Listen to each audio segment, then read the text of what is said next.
The design study was commissioned by Newcastle City Council early in 1987 and undertaken by Suitors Architecture and Professor Maitland of Newcastle University. The final draft of that study was presented to Council last month.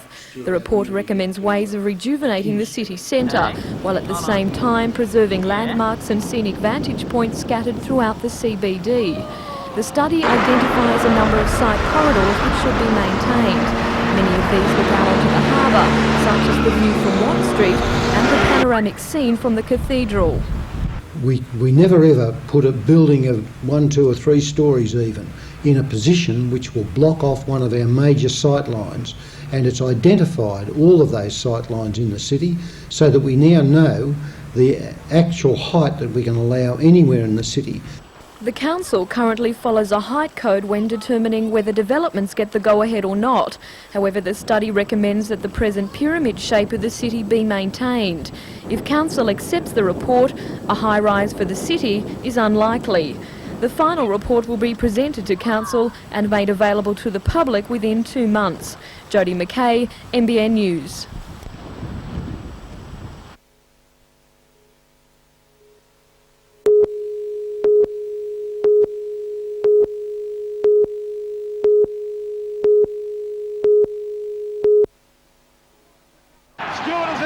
...1989 has been the season for the Kiwi internationals, putting holes in the opposition's defence. Now they've left a huge gap in the night's strength, leaving for the Test series in New Zealand. Well, you know, it's certainly a fair slice to come out of the side, and particularly when... However, coach Alan McMahon says he's got the players to replace them, all with first-grade experience and all looking for that chance to impress. Tough forward Tony Butterfield, for one, hasn't liked his spell as a replacement. McMahon says he'll have divided loyalties during the Test series, but when it comes down to the wire, he's still an Aussie. Well, I wish them every success. You know, they're part of our team, and even though they're playing against the country, you know, you like to wish that those guys have a #1 game and their side comes a close second.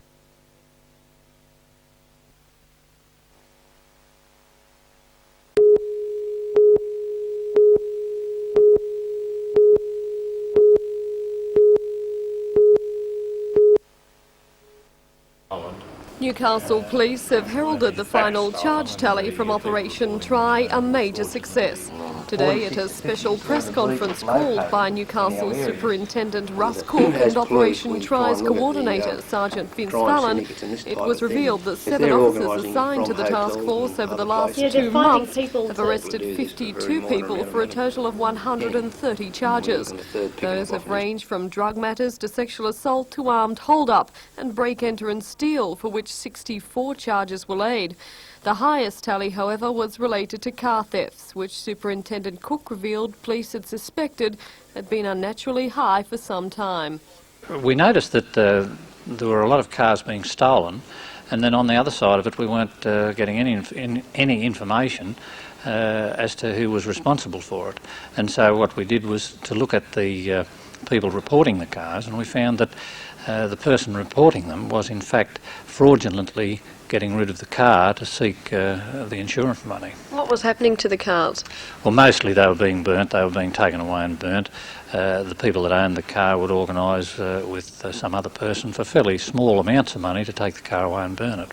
Most of the charged have had no prior convictions, and police allege for those the key motivator appeared to be money. For it. On some occasions they might be paying the vehicle off, couldn't afford the payments. They were out of work, and so they organised to have the car stolen. That money then from the insurance company paid out to the finance company. Neighbourhood Watch also played an important role in the operation, with many of the arrests resulting from community input. Police will now be turning to other neighbourhood groups as they take Operation Try throughout the Newcastle Police District in a bid to repeat the success of the Toronto operation. Yes, what I'm looking to do is to spread this right throughout the Newcastle area through the patrol detectives, and have those detective sergeants in each patrol target these particular areas, such as stealing from houses, the breaking and entering of houses, and also the theft of motor vehicles.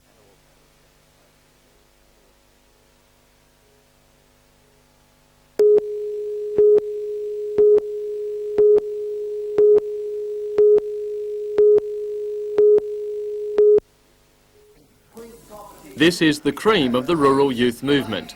The young adults are representatives of the 50 or so district clubs or finalists in the statewide debating and general knowledge quizzes, which will be decided this week.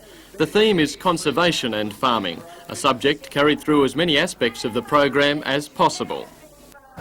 They cleared the land and turfed the soil. They did all of this before anyone had come to know and learn how unique our Australian environment is.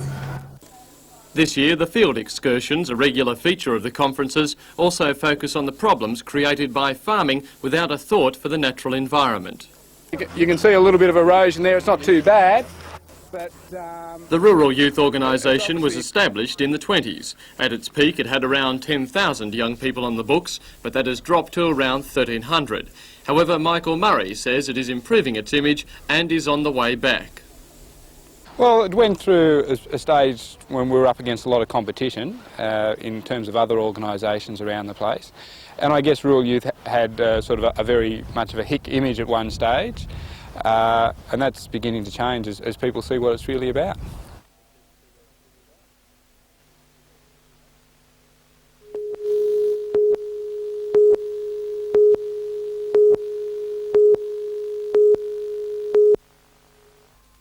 Hoops from New South Wales, Victoria and Queensland were invited to compete in the big race, and Malcolm Johnson, Stephen Schofield, Robert Thompson and co were all smiles before the serious business of guiding their mounts over 1,350 metres got underway. And it was Victoria's leading apprentice Stephen King who got the money, with all place getters being trained at Wyong. On the outside, Boxer behind him. Shane's Best is running home strongly, and then National Pound. Halfway down the straight, Redoso Star and Shane's Best, the joint leaders. Redoso Star's finding plenty, it's coming away, and young Stephen King from Melbourne lands at a winner. 10 to 1, 12 to 1, 5 to 1, unplaced favourite, National Pound. The second leg of the extra double saw heavily backed favourite Patronise with Darren Beedman aboard get the money in unconvincing style. Sticking to his guns well, but Patronise is drawn away as they go to the 200. Barrandar Boy sticking with him, however, he's not got a big break there, well clear from Jacobs Creek. Patronise is flat to the boards, and on the inside, Barrandar Boy's fighting on well, but the class carries him home. Not terribly impressive today. Patronise wins 3/4 of a 7 length to 2 1 and favourite, Boy. 66 to 1 and 100 to 1. The extra double at Wyong today for the numbers of 15 and 3 paid $17.40. The daily double for 4 and 11 paid $70.90. They're racing at Newcastle tomorrow, and in the first leg of the daily double, Gary likes number 2 Invitations. The second leg, race 10, number 2 Best Actress, and the trifecta on race 9, Gary's lucky numbers 2, 1 and 8.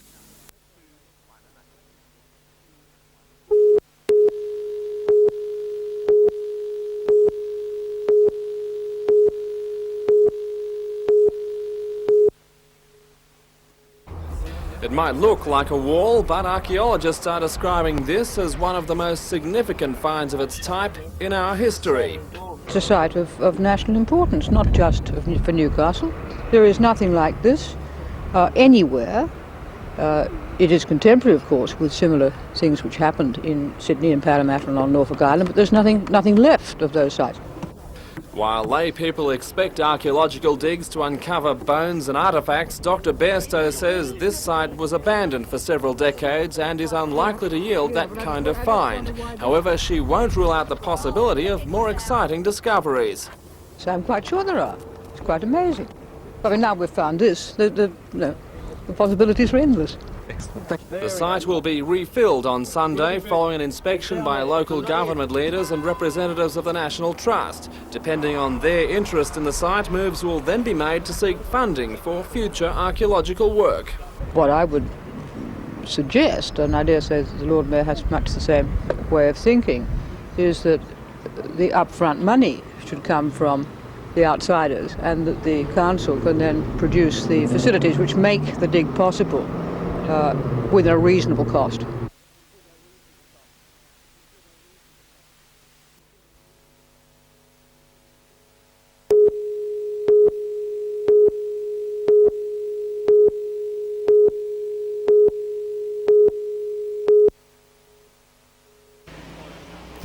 Cessnock Fire Brigade was alerted to the blaze at 9:30 last night and within minutes were on the scene. But the two-storey house was completely engulfed by flames. Water was pumped from the above-ground pool until a water tanker and volunteer squads arrived. Top floor was totally destroyed, and the damage on the lower floor is fairly extensive. I don't think there'll be very much of the house that'll be salvageable at all. Police put the damage to the 16 by 10 metre home at a minimum of $150,000.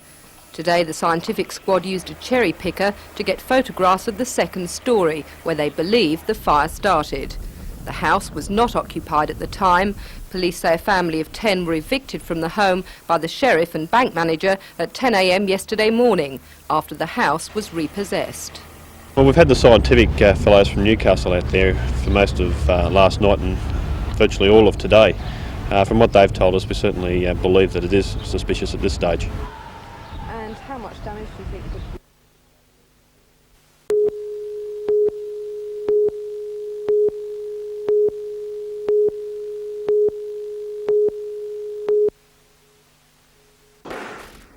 The Newcastle women's team of Melissa Dodd, Chris Hackney, Kim Weekland and Kayleen Bramham were far too strong for the Queensland University team, winning their final 4-0. The Newcastle ladies went through the championships, which attracted 7 universities from 3 states, undefeated. The men's final was a titanic struggle, even though it was a clear win to Melbourne University.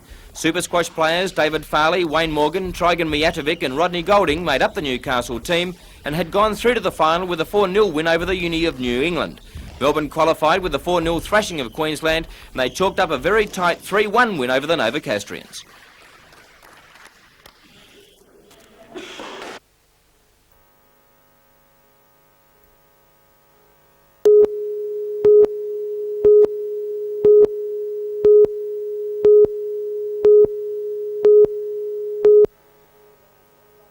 Homeward bound, Lord Rutland, the leader. Invitation strides up to join it. In third place, down the outside, Emrys Kingdom, Breckland Bay. Our Red Baron, Braxton, down the outside, Engerline. And further back in the field behind them, Lawyers Lamette at the 200. And Invitation drew to the lead by 2 lengths. Engerline worked into second place down the outside, followed by Emrys Kingdom and Braxton. But Engerline on the outside, 100 to go, sweeps up to grab the lead. In second place, Invitation, Breckland Bay coming home well. Engerline's in front near the line, and it's going to hang on Engerline by a neck. Well, a handsome dividend for Angerline, 17.40 and 3.90. Breckland Bay, 5.60 and Invitations, 1.50. The trifecta, $1,098.50.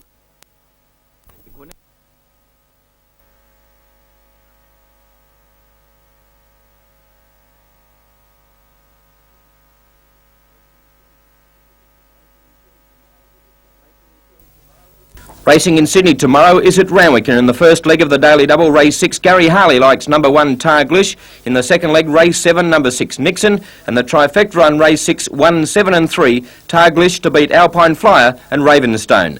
Down south, they race at Flemington, and the first leg of the daily double is race 7. Gary likes number 3, Power Prince. The second leg, race 8, number 3, Self-Centred. And the trifecta run, race 5, the Winter Champions Final, 4, 2 and 6, English Charm to beat Nouvelle and I'm a Redman.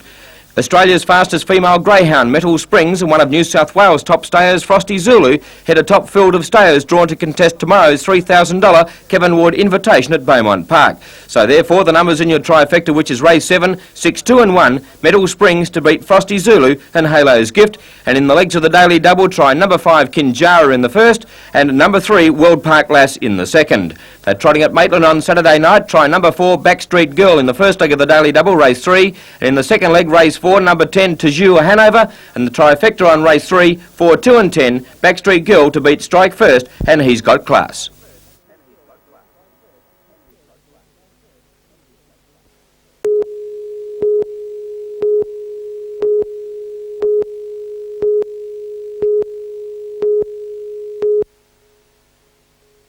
Mr West was on the Central Coast today inspecting plans for the proposed $64 million Mingara Recreation Club.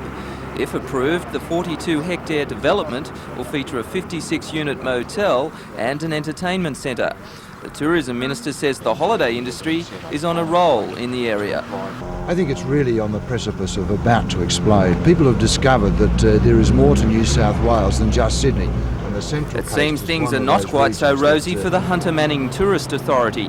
Funding has been stopped because of claims money hasn't been spent wisely. My major thrust is one of marketing. They have been spending huge reserves on Strait administration and salaries, and I don't believe that is where government money should be directed. Authority Chairman Bob G is stunned by the Minister's attacks. He says tourism is booming, with holidaymakers doubling in the area in the last 3 years. Set up in 1985, the authority has been wrought with controversy after several prominent councils refused to support it. Whatever the authority has, it's resilience, as Bob G says it will continue to promote tourism despite the latest attacks. Peter Ryan, NBN News. It's difficult to put one's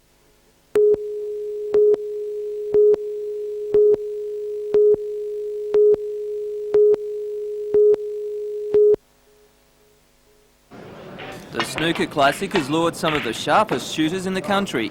Organisers say any of a dozen players could grab a slice of the $9,000 prize money.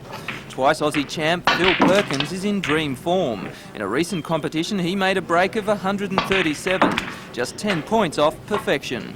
Professional Sam Frangi, just back from playing in England, is also highly regarded, as is last year's winner Nick Vasic and Albury's Stan Gorski.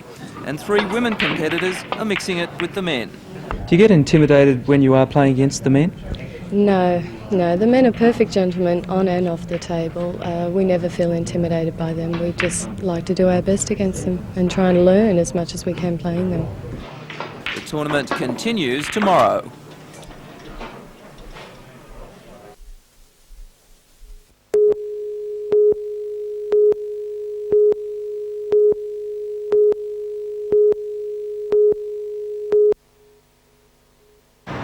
Police say the dead woman was the only passenger in the Toyota hatchback. It's believed the car turned right in front of a Land Cruiser at the T intersection of Sandgate Road and Moore Street. The car's passenger side took the full force of the Land Cruiser's bull bars. The woman died on impact. Her son suffered minor injuries and was taken to Wallsend Hospital, suffering from shock. The driver of the Land Cruiser was unhurt. Police are continuing investigations.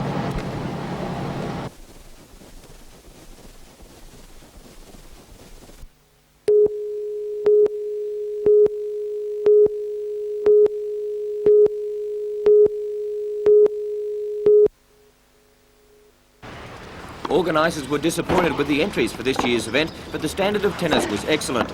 Current Northumberland champion Karen Hooson from Wyong used her double-fisted backhand to great effect to win the ladies' singles final against Susan Sheether of Bathurst. The first set was won by Hooson in a tie-break, and both players had their chances in the second. But in the end, Hooson proved a little too strong and ran out the winner 7-6, 7-5. In the men's singles, it was a victory to Newcastle's Brian Williams, but only just. Sean Karam fought like a terrier and nearly stole the match from Williams. The local lad won the tough first set 6-4, but Karam fought back to take the second 7-5. The last set was full of tension, and in the end the experience of Williams saw him through to take the final set and the match 6-4, 5-7, 7-5.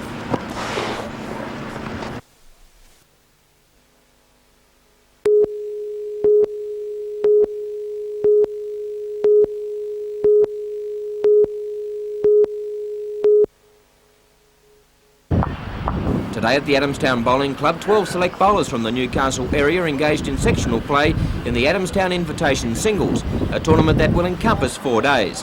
With 5 rounds to be contested leading up to the semi-finals, some of the best bowls seen for a long time will be delivered by the top exponents of the game. Coming off a win in the Newcastle District Singles Championships at the weekend, Charlestown's George Dawes will start as one of the favourites, but he will have plenty of opposition from players such as Sam Lagusa, Pat Bowick and Darby Ross. Another who will be right in contention is Beresfield bowler Barry Salter, one of Australia's leading players. Adamstown will host a race meeting at Broadmeadow also tomorrow, and on Wednesday night the Adamstown team play the Australian Socceroos as part of the centenary celebrations.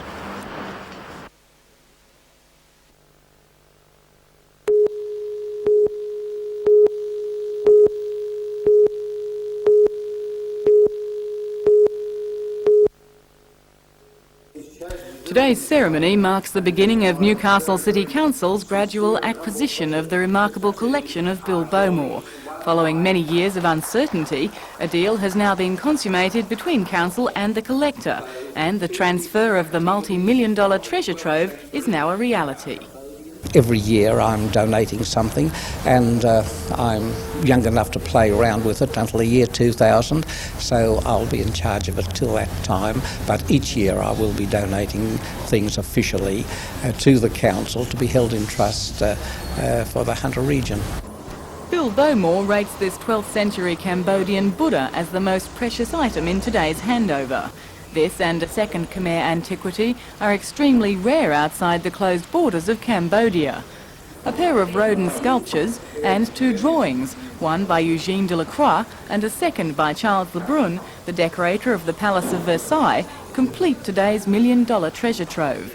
It's expected the pieces donated today will be seen by public viewing by next Easter. By the year 2000, Newcastle's Art Deco-style former Westpac Bank building will be transformed to house the entire Beaumore collection. The man who has pledged his art's fortunes to the city of Newcastle says he has no regrets. But I did give some thought to, like the Pharaohs, having it buried with me, but I've got a lot of friends and I think they'd dig me up too soon.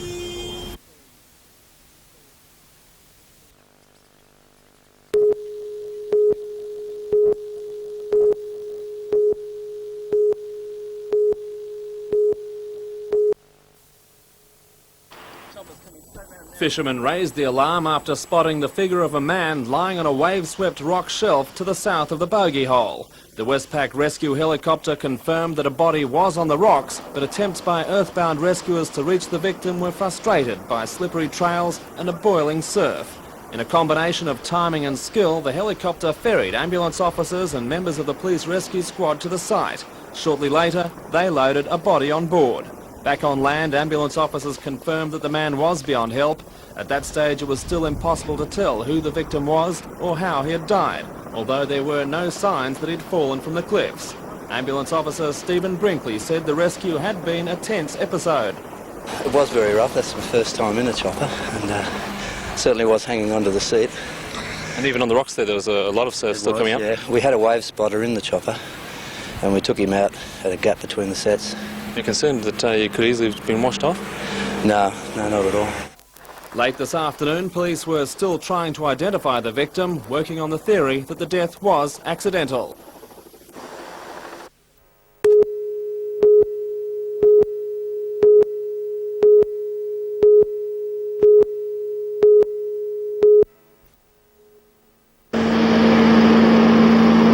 Just when Lake Macquarie residents had become used to this sleek craft decorating their waters the past few days, a West Australian secret admirer took the lady for a test ride, fell in love and bought her. The Delta Hover Company had spent 3 years streamlining her design and asked for $500,000, but the new owner doesn't care. It's very exciting. Yeah, it's new to me. I've never been in one before, and I'm very pleased with it. Ken plans to make the hovercraft earn her price and has named her the Dolphin Express in keeping with her new job, taking tourists on sightseeing trips in West Australia. Generates no noise below water level, because with the dugongs and porpoises, dolphins, that's very important. As is customary when a new hovercraft design is released, hovercraft admirers around the world, who are also philatelists, receive a letter from her designer. 250 letters had been written, and Australia Post took today's mailing as a promotional opportunity to launch Toronto's first ever pictorial postmarker. Its theme, appropriately, Beautiful Lake Macquarie. Having played postie, the Dolphin Express practiced a new job for a while and took onshore admirers for free rides. The hovercraft will leave for West Australia on Monday.